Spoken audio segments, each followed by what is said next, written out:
STEM. STEM is not just a subject at school. It's a way of thinking and doing, and an important skill set that could see your generation working together to solve some of the world's greatest challenges. STEM stands for science, technology, engineering and mathematics. But it's not about being an expert in all of those things. Instead, it's about harnessing the essential, transferable skills behind them. Scientists know how to hypothesize, experiment, analyze, and evaluate what they discover. Technology can make our lives better. Designers of all sorts work together to make everyday tasks more effective and more fun. Engineers don't just wear hard hats. They are problem solvers that work on some of the world's biggest challenges, like creating bionic limbs for people with disabilities or exploring outer space. Mathematics teaches us how to quantify data and how physics rules the world around us. With mathematics, we can implement change and minimize error. You won't have to master all of these skills either. Teamwork is an essential STEM skill. Playing to your strengths and working in a team will have you creating a greater impact than if you were working alone.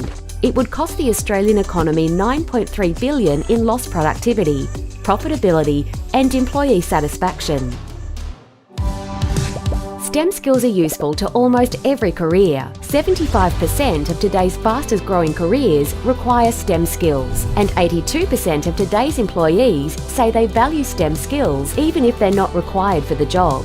STEM skills can even unlock your potential to earn a higher salary or become more employable. You don't have to earn a university degree in STEM to be successful either.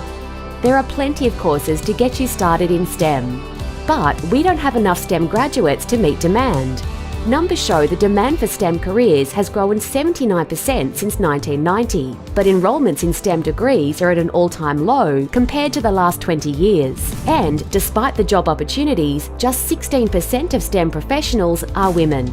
STEM careers can start small, then change the world. Engaging in your high school STEM classes or learning to code could be your first step to delivering driverless vehicles to the roads. Starting a research project at home or entering a science competition could see you defeating cancer with a cure. And that's just the beginning. We don't yet know what kind of jobs will exist 10, 20, 30 years from now. But with STEM, you're prepared for anything. How will you shape the future with your STEM skills?